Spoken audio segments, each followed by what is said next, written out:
Okay, if we could come back, we're going to go ahead and get started. We're way ahead of schedule. And I'd like to have our Commissioner Russell McMurray go up to the podium and give us a summary of the key transportation freight needs and have this presentation. So can I get everybody to come back forward? I appreciate it. And there will be a lot of questions, Commissioner. That's fantastic. Got a lot of answers. Let's see if they match up with your questions.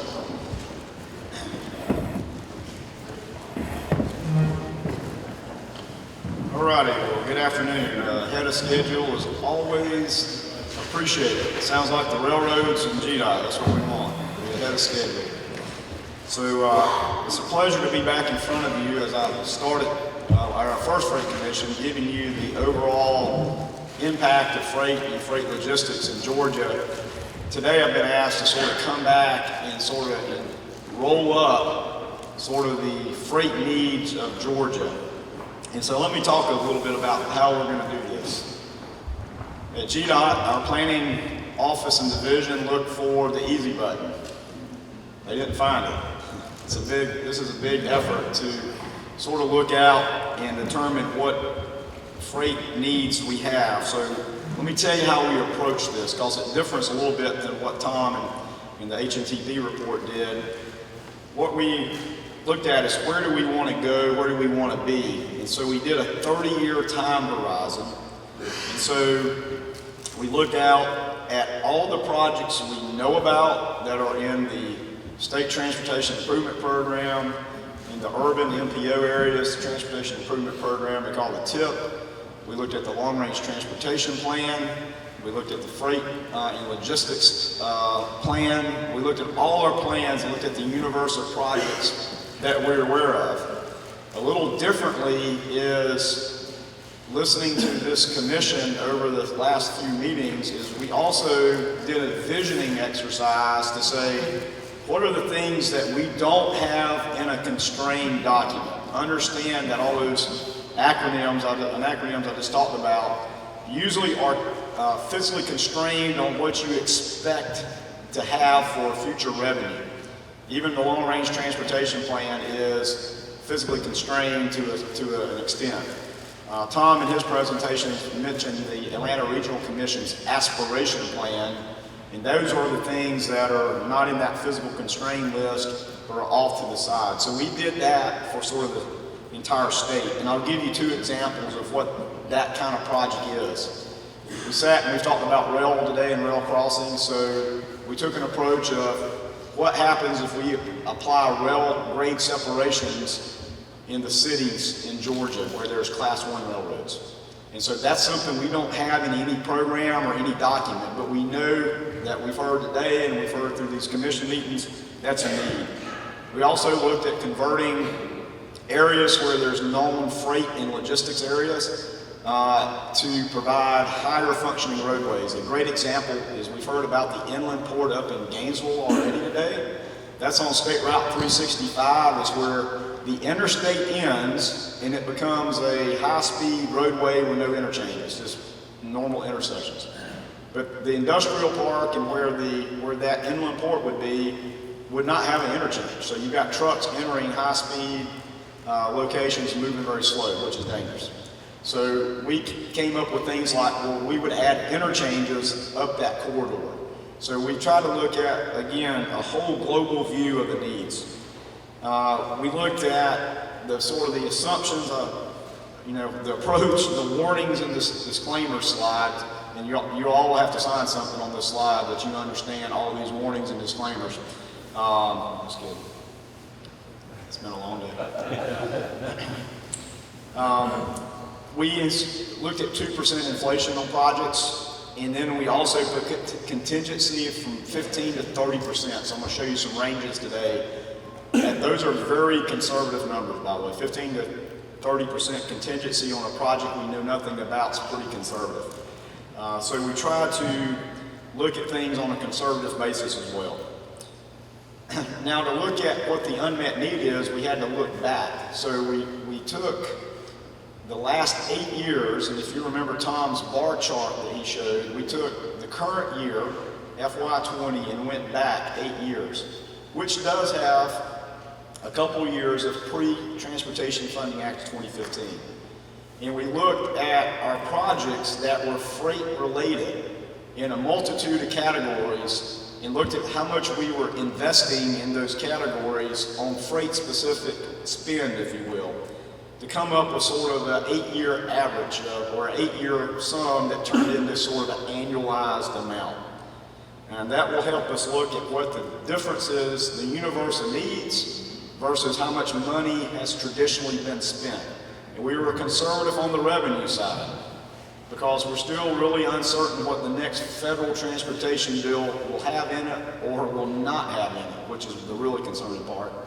So we made some assumptions which ultimately will yield a reveal number at the end, and I know all of you will be on your calculators along this presentation trying to figure out the math, which I'll show you the math at the end. That gives you an annualized amount. And when I showed on the bullet up there, the annualized funding amounts includes large projects. Understand that when you annualize a number, that's just an average, right? Everybody knows the story of putting a foot in scalding hot water and one in freezing water. The water averages out to be fine, but both feet hurt pretty bad. So some years we have big projects, maybe say the Talmadge Bridge, that would skew the number up, and the next year may be down. So we still just did an annualization. And again, this is sort of order of magnitude approach when we get to the end. Again, it would be just a good indicator. I noticed on the last bullet is this is a look at the state system, interstate and state system only, except when it comes to bridges, and I'll talk about that in detail. So I want to congratulate Paul Tanner's here with us today. He's our planning administrator and the planning team for working on this since the last few meetings and really sort of dusting off that approach that HNTV took back in 2014 to refresh this and also, like I said, do some visioning about things we've heard about in the previous meetings. So I'm going to take these by program, talk about the types of projects, and look at the 30-year funding need. So we're going to forecast out 30 years to get to a number. And we'll talk about what those are. So since we've been rail focused today, let's start with rail. And when you look at grade crossing safety, short line rehab, upgrading, again, our 500 miles of rail, the 30-year need ranges somewhere between 2.3 to 2.6 billion.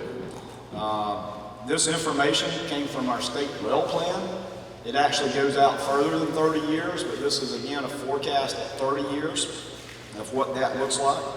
The state rail plan is obviously being updated as well, so we'll have some fresher numbers probably next year or so that we can get a little more refined in. I'll remind you, as we heard from North Carolina and VDOT in the previous presentation about what their level of spend is, our level of spend on the rail side is less than $1 million a year, with the exception of whatever's in the General Assembly for bond money. So just to give you some perspective of difference. So what does this get you? It gets you these kind of things. Again, our rail safety crossing program, just gates, lights, and bells, rehab of our existing track, trying to get our rail up to 286,000 pounds and 25-mile-an-hour standards. Try to reactivate rail lines that are inactive or need to be upgraded, replacing the bridges and trestles along those state-owned facilities, and looking at the overall network capacity analysis for the 500 miles. This has nothing in it for Class 1s, as we've heard about today.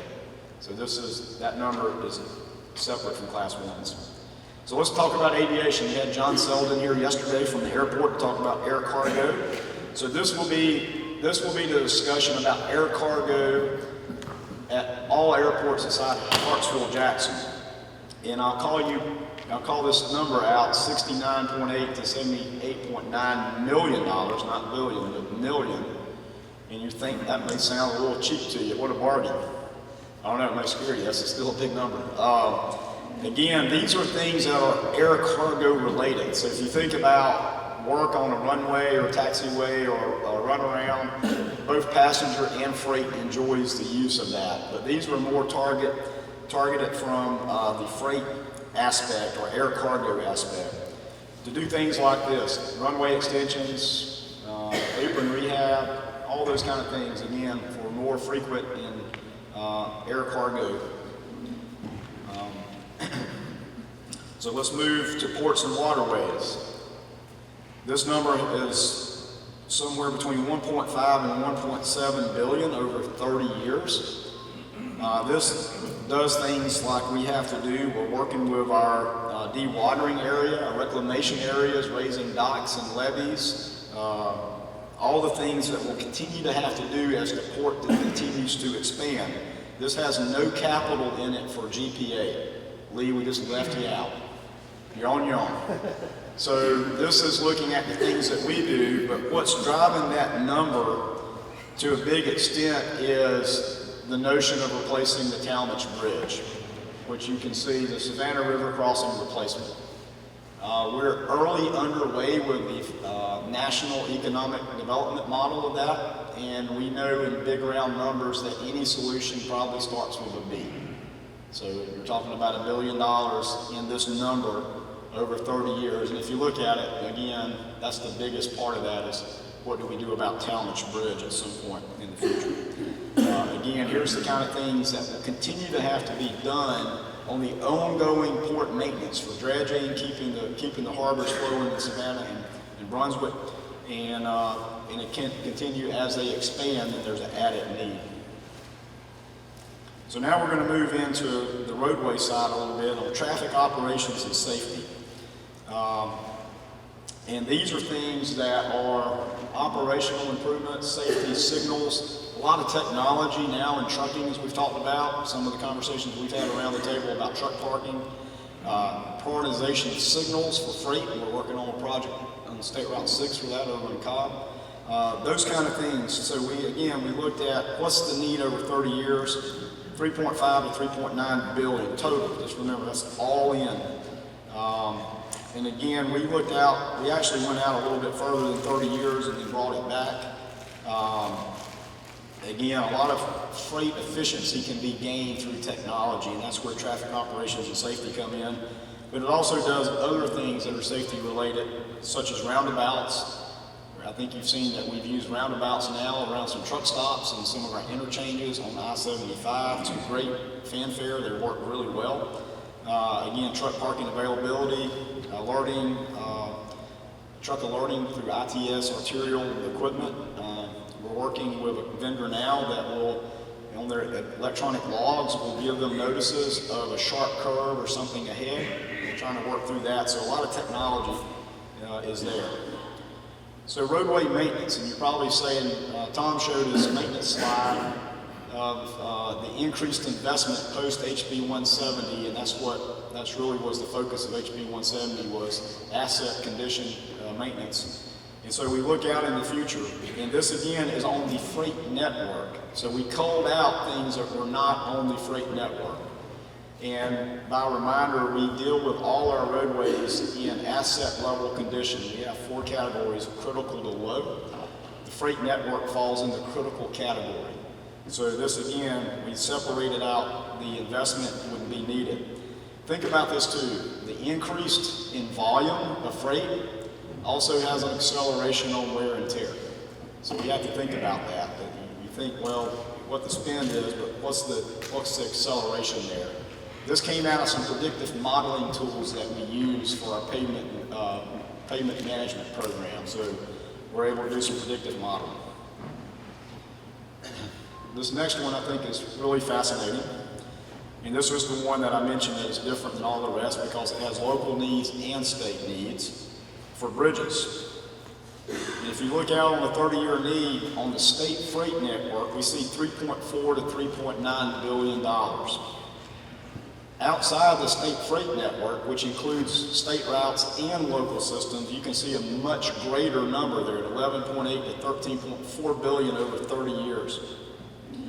And just think about it. It's, again, those local bridges, county road bridges, city street bridges, have an impact on freight and freight commerce because not all freight distribution warehousing is on a state route or interstate.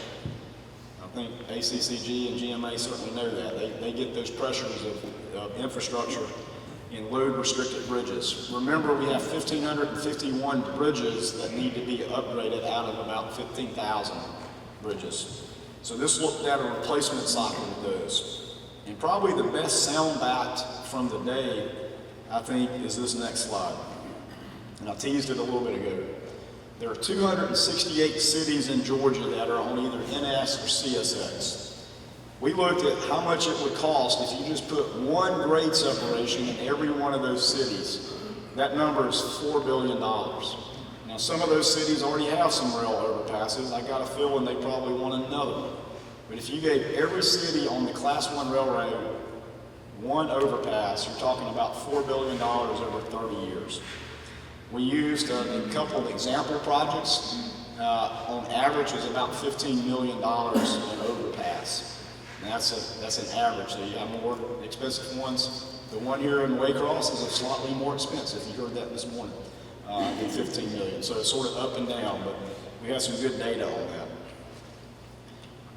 Again, bridge maintenance. We looked again at the freight network for bridge maintenance. So this is back to state route and freight networks. 2.3 to 2.6 billion over 30 years is what's needed. And then here comes the big one that we talk about is what are we doing about freight capacity for roadways. That number over 30 years is 103.2 to 116.5 billion dollars. You can see from the note there, we also included our MMIP program that you're familiar with into that number because those are finance projects and that has to be paid back. But let's take a little bit of a deeper dive into what those numbers look like. If you break them down, if you look at express lanes, and we have two columns, interstate and non-interstate, you can see sort of what those costs are for adding express lanes, what we have in MLIP, but adding additional express lanes. In non-interstate express lanes is, again, the more expansion up 400, which is not an interstate. Commercial vehicle lanes, we have the one project that's about 40 miles from Macon to south of Atlanta, but this also includes adding that further north into up to 675 and then building southbound as well as you're coming out of Atlanta, from Atlanta to Macon as well. Overall interstate capacity, we'll talk about that a little bit. Expanding our interstates, such as 85 on the east and west side, I-75 north of the city, expanding all our interstates, again on a 30-year view, getting rid of the 4-lane interstates, going to at least 6 lanes, some places more. Again, this was a little bit of that unconstrained number, sort of the visioning of where do we need over 30 years for the increase in freight mobility that we've talked about. This also has something in there such as the South Chattanooga bypass, which is a big freight bottleneck right there just south of Chattanooga in Georgia. That had a value of almost $900 million. Expanding Interstate 85 from up where we're finishing up our MMIP project to South Carolina is another $1 billion. On the non-interstate project, things such as 316 from Atlanta to Athens, over $1 billion. 985, 365 we've talked about. You know, those are billions and just billions and billions that add up. So again, a global view. So, sort of the reveal, because I see some of you on your calculators trying to figure it out. If you add it all up, the 30-year future need, again, 30 years, 135.7 billion to 153 billion is the number. If you look at the expected investment based on our 8-year trend and extrapolating that forward for 30 years, that's about $31.8 billion. So if you subtract those two, you get somewhere between 103.9 to 121 billion dollars. And then if you annualize that, divide that number by 30, you get somewhere between 3.4 to 4.0 billion dollars of an additional investment on an annualized basis. And if you go back to what Tom had on the 2014 study, this is slightly higher, as you can see. But if you think about since 2014, we've advanced more projects than we had back then. Because back then, as somebody said earlier, I remember the good old days. Well, the good old days weren't good. We were losing ground each and every year. So this is would be on the high range because again, on the 8-year average of investment, we have post TFA 2015, plus a couple of years that were not. So that dampened the revenue forecast. But the reason we took that conservative approach was again with the federal uncertainty that exists. Who knows on that number? So this would be, Mr. Chairman, I think this is both, a very robust high number that would talk about all the universe of everything that you sort of could think of, plus some things. Obviously, going forward, these can be refined and prioritized, and deeper dives on each of those kind of categories can be talked about. And obviously, that's part of the planning process, is to prioritize those needs for freight mobility and freight safety moving throughout the state. So that's the big number. Everybody fell out of the chair. That's good. Yeah, Chris.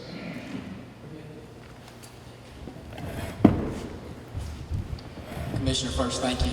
Two questions. In your range of investment summary, what is your assumption on the federal dollars? So we use basically the Fast Act levels that we have now, and kept those the same, other than we grew things at 2% per year. So inflation was at 2% per year, so that erodes buying power. So we kept that. We try to move everything to present value because we have projects out in front, out in the future, and try to move things to present value. So when we look at a number like $4 billion, that is state funded. That's not part of that's not the federal dollars. It's total. Okay. We took out 8 years of total investment. So that's probably a good exercise to back out what you think the federal may be. We know right now that the federal is about $1.4 billion a year. Okay. And my second question, Commissioner, from a capacity standpoint, with those dollars, or how much of those dollars are you saying they need new roadways built? So roads that don't exist today, connecting 75 to 20, or 16 up to 20, or 85 around. How much of those dollars go to new roads to build those new connections? Yeah, I think probably the vast majority of all these dollars are expansion of existing capacity. So greenfield new roads may or may not be included. Things like in Gwinnett County, where there's the Sugarloaf Parkway corridor that we have in our plan, so it's included, which would be a new greenfield road. But things like the west side bypass around Atlanta is not. I'm looking at Paul to make sure he's nodding. That is not included. So that would even grow the numbers even larger if you're looking at sort of greenfield, new kind of roads. Okay.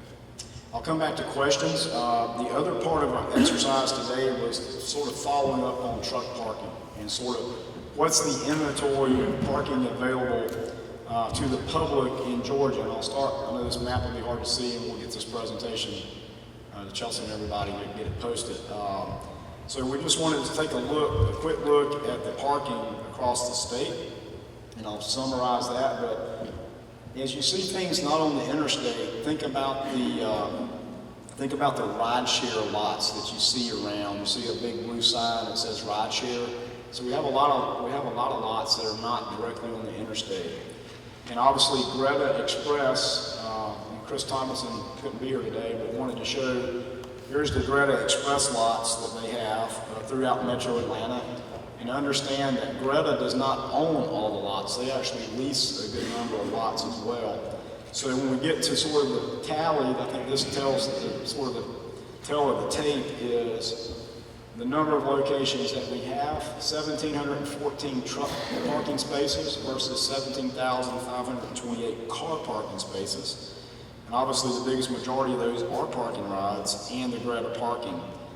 So you can see that the truck parking at rest areas, way stations, and welcome centers are it.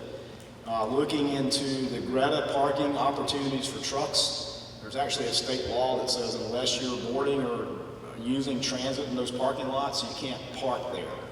And so that's a little bit of an issue that for Greta parking lots, you're not doing other parking beside using the purpose for transit. I think there's a lot of things that need to be looked at in parking. I think one of the missions and takeaway for us is we probably need to take a deeper dive and study truck parking across Georgia. You heard from the Atlanta Regional Commission at the Dalton meeting that they had done a truck parking study for Metro Atlanta. I think we need to expound upon that and take it statewide.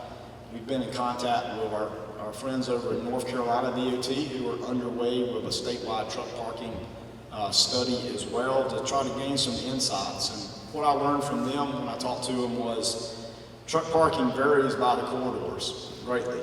I-95, they said, was much different than I-85 in North Carolina.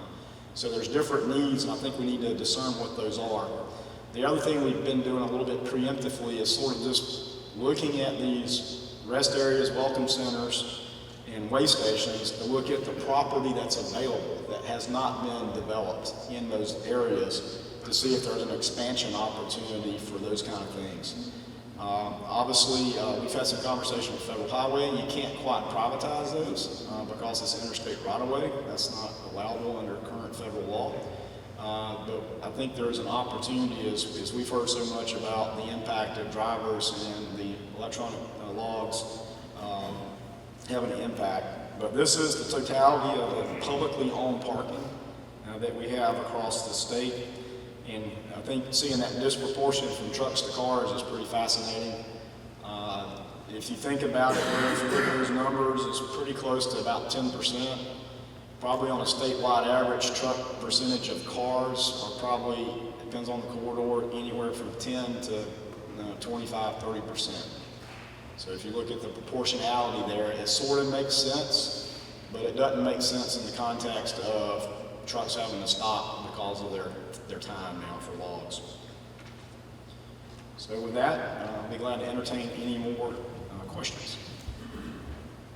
Or receive a check. Any questions?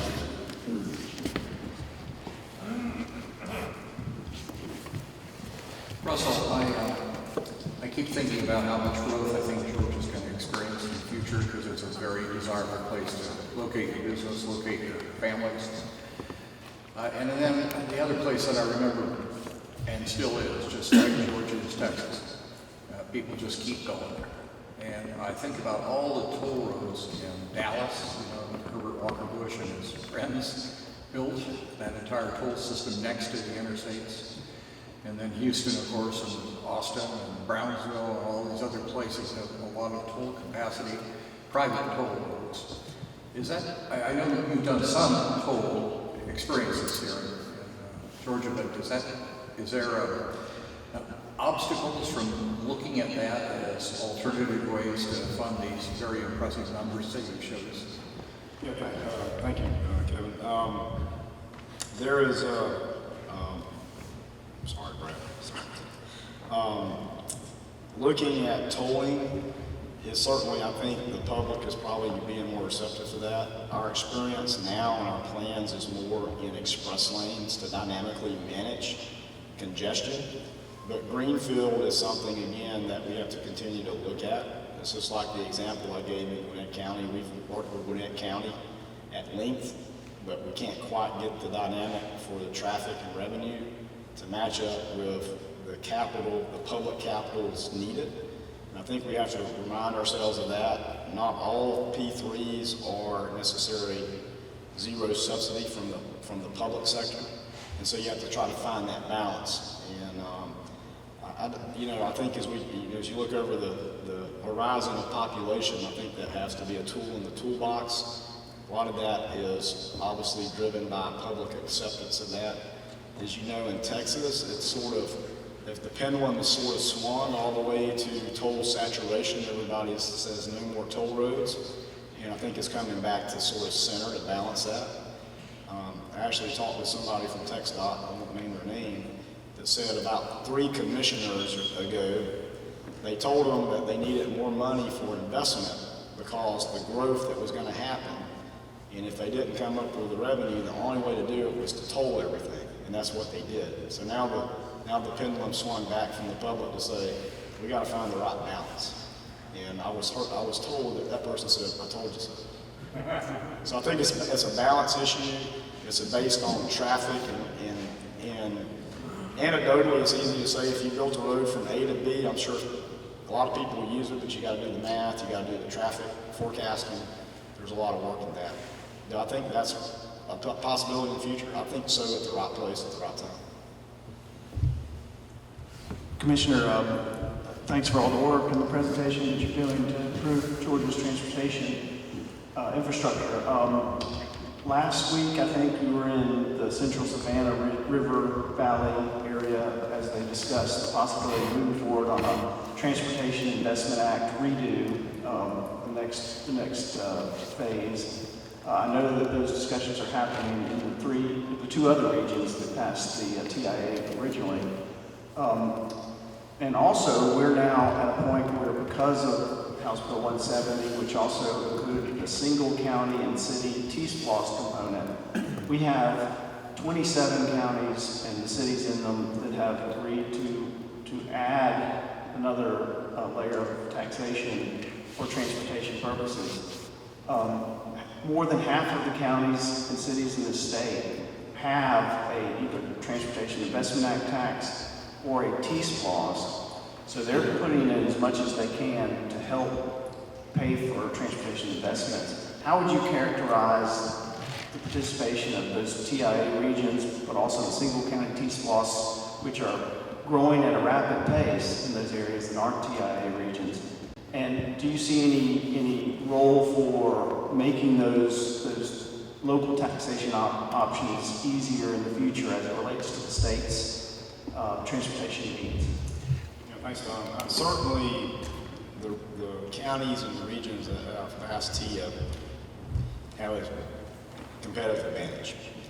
And our role has always been trying to leverage. And I think if you talk about anything now in transportation or infrastructure, you're trying to figure out how do you leverage everybody's dollars, be it local, state, and federal, to try to move things forward. Now, the result of Transportation Funding Act is everybody would just love to have state dollars so that you don't have to work through the federal process, generally. But that's not, you can't do that. I mean, obviously, we're about 60% state and 40% federal. But to the extent that gives us the ability to leverage more dollars, and without those counties doing T-SPLOST or regions doing that, it would be like somebody said earlier, we wouldn't be sitting here today talking about this if we hadn't moved forward with that legislation. That legislation would move forward back then when it was. And so I think those are opportunities because you're able to leverage. And you can see by the need that we talked about here, there's a universe of needs that are still out there to continue to drive Georgia's economy ahead that are unmet. And without the counties helping themselves, so to speak, and the cities as well, I'm going with it, I'm getting there. It's like we're all in this together, and that's what I always tell everybody about transportation, is you gotta be all in together. And if you're not, I mean, we heard again from the presentation today with Omnitracks, multiple public and private entities coming together, that's how you get things done. And that's all around the nation. And you know, I'll go back to federal funding at the moment. Today we're sitting here and I'm hoping Congress acts today to pass a continuing resolution that gets federal funding to December 20th of this year, because it expires tomorrow. And so those uncertainties make it very difficult to deliver transportation projects. And furthermore, in the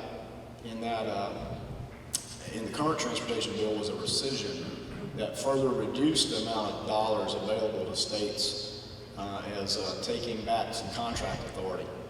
My understanding is the House has a correction of that will hopefully be voted on positively today. That would take that away. That would reduce federal money to every state, and nobody wants to be in that situation. So it just goes to show that all of us have to help ourselves if we're going to make this, keep Georgia moving on the right trajectory. So I think I rambled on long enough. Commissioner, once again, thank you for all the information you provided us today. And thank you for the magnitude that we're looking at over 30 years. I think that's a good start for us to begin our deliberations. But if I could ask, I know you don't have a crystal ball, but you did indicate that this did not include blue alignments, the green alignments. Just ballparking, you got any idea what we're talking about in terms of magnitude order? Because that's going to be over and above what we're looking at just to do the program we have slated out for 30 years.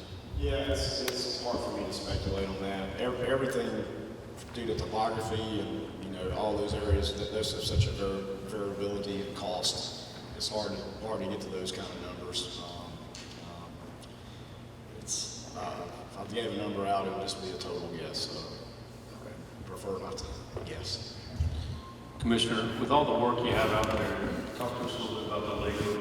Are you able to, are these companies able to handle all the work we give them and contractors?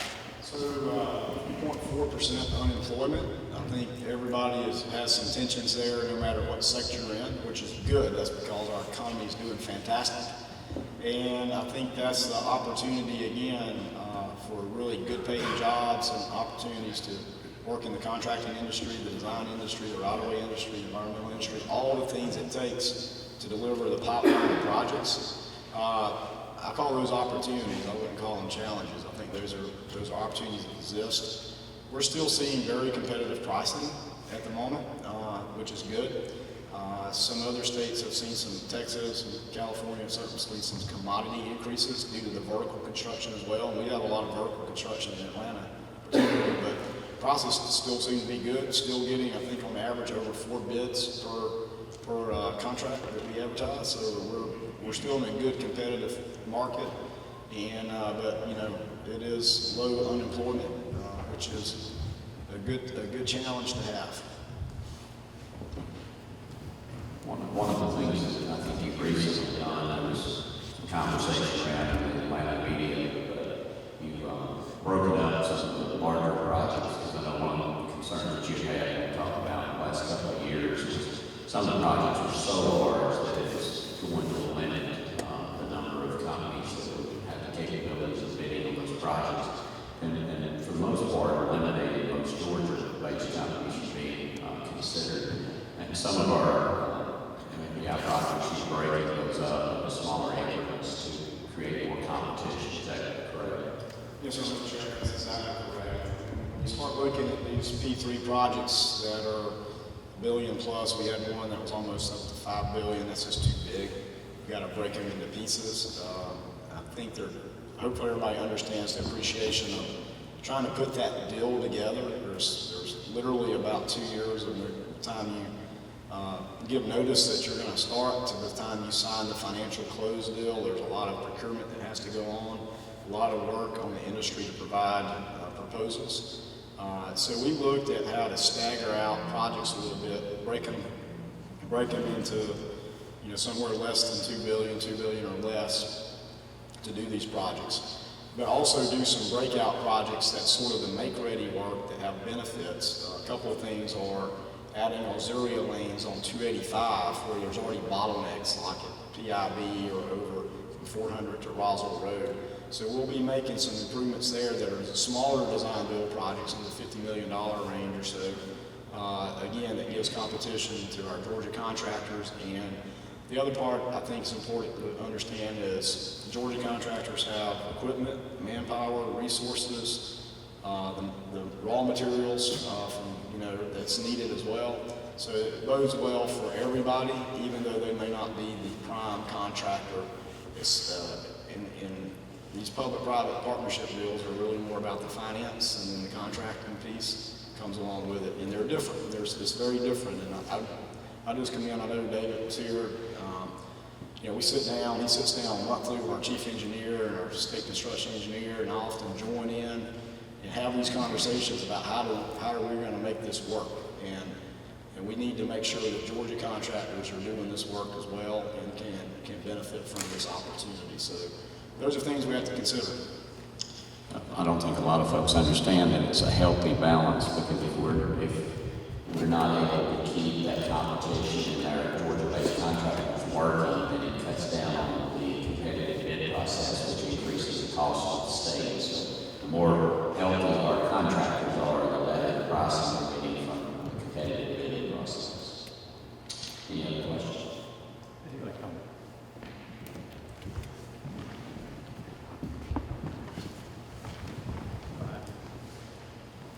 being a railroad person, I want to thank you for at least looking at if every city in Georgia city overpass, what would that cost the state? Was that built into your number, your 130 million? Yes, it was.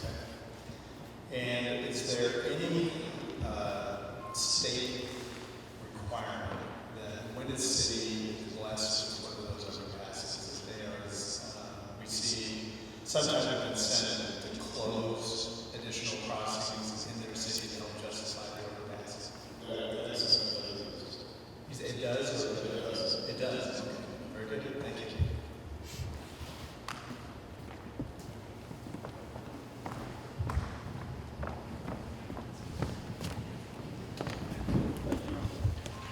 Thank you. Mr. Tucker.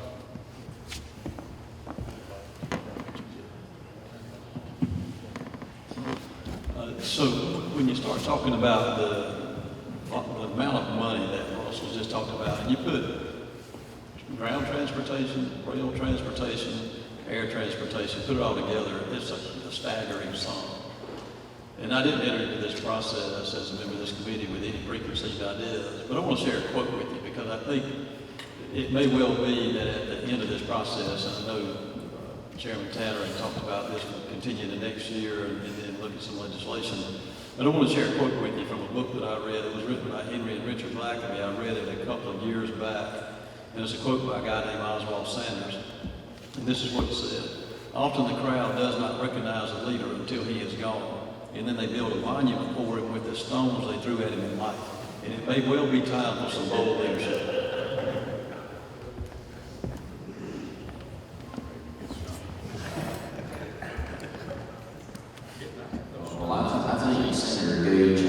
Jay and others who were involved in House 170, even those of us who supported voting for it, had quite a few stones thrown at us. But, you don't hear too much of that anymore, do you?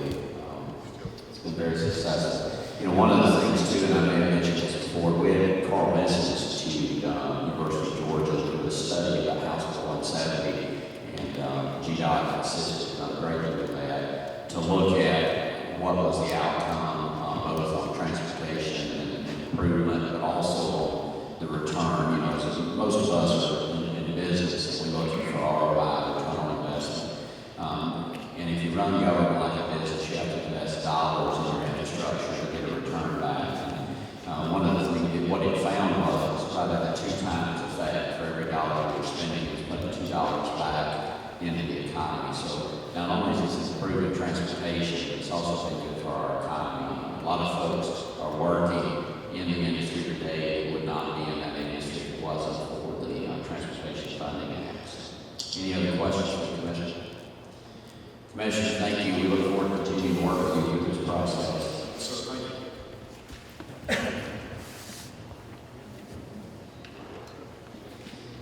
We have on our agenda public comment. If there's anyone here from the public, we just have a short period of time. I don't know if anyone, I forgot to announce, sign up. But if there's anyone here that would like to be heard by the Commission on this topic, we would welcome you to come up, raise your hand. All right. I think everyone's left that's not already presented. So we'll move on to the next item on the agenda, which is questions and comments and conversation from the Commission. Chairman Beach and I spent a lot of time talking about kind of thoughts, and we've talked a lot about this here, so I just want to give you my initial thoughts and then turn it over to him. We've heard a lot and talked a lot about the issues. I think Commissioner Murray did a great job today summing up the problem. But we're going to have to move into a phase at some point of finding the solutions. Appreciate Mr. Skinner and what he brought today about some possible solutions. From a freight perspective, trucks, we've heard a lot about congestion. Probably the #1 issue in the state is bottlenecks, congestion. We've heard a lot about truck parking, and Commissioner talked a little bit about some possible solutions to that today. We've also heard about workforce development issues around this industry and that being a challenge. Now, we heard from our rail partners today about Senate Bill 89 and a line item in the budget for freight funding.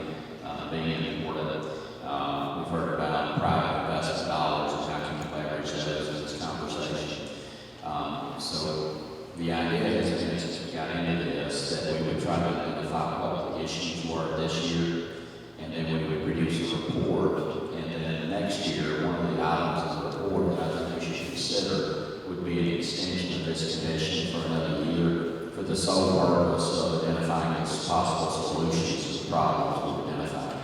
Because that's a completely different conversation. We can have meetings just on each of those items. So what we will be working on as we move forward over the next month or so is our staff will be putting together a report based on our meetings, put together some of the issues that's been identified, sending that out to everyone on the commission for review and comment, and then we'll get together somewhere either at the end of the year or maybe the first week of session and have a meeting where we actually discuss the report and vote out those recommendations.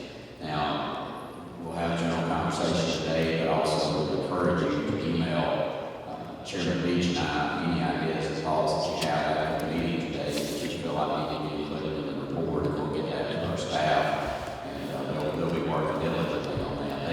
I would be remiss if I didn't thank the Senate and the House staff and the Lake Council. They did it every meeting, they record the meetings, they work hard for us, and I appreciate what they do, and they'll continue to do that until this process is finished. So those are some of the items that I know that we're going to need to talk about more, but as you think through this process, just think of anything that you'd like to see included in that report. Chairman Kennedy, I think you did also. I don't have much to add to that, except that I would just thank everybody for all the hard work. And now we need to input for ideas. And as Chairman Tanner says, now it's time to look at the solutions. We know what the opportunities are. As I told Mr. Skinner during the break, the P3 thing is very interesting to me, because I know in a road project how you do a P3, you build a road, you pay toll it, and that's how the private sector gets paid back. I'm interested to see how we can do a P3 on freight. I will say, if we do a P3 in freight, we need to make sure the first one's a winner. I mean, it's got to be, we got to cherry pick and look and see what the best product out there is, and it's got to be a winner if we want to have a second, third, and fourth P3, in my opinion. So we'll be relying on you and your ideas on that. So again, thank you all, the staff, thank you for everything. Commissioners, thanks for that report. We know we need a lot of money, but you got to invest in infrastructure if you want to have everything. So that's it. That's all I have. Thank you. Just a couple of administrative announcements. Chelsea has speaking up. First, if you're a member of the commission, non-legislative member, you haven't completed your freight logistics committee white sheet that she has, please see her before you leave. Also, our friends from Waycross have posted us graciously over the last couple of days, have asked as soon as we adjourn if we could just maybe meet up front. They'd like to get a picture with the commission members. So we'd like to oblige them to do that. And then, is there any other comments or thoughts?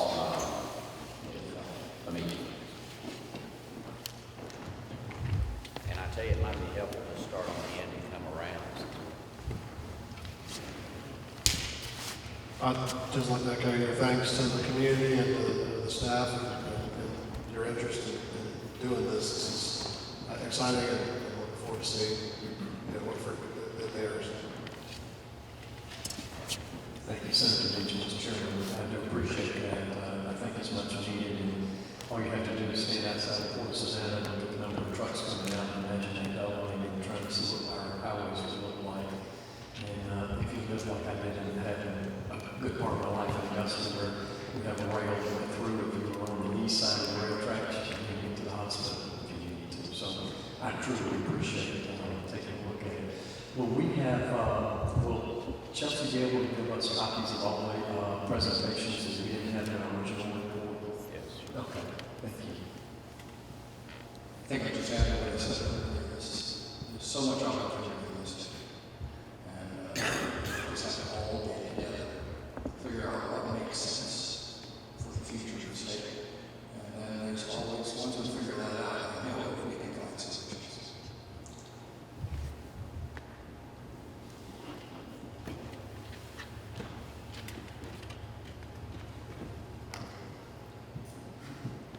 Comments?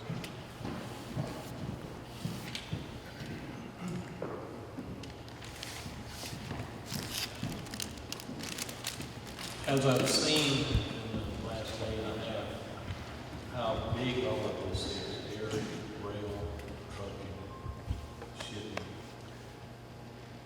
Let's not forget about safety. As we're growing this, we've got to keep safety in mind. Thank you. Thank you for everything.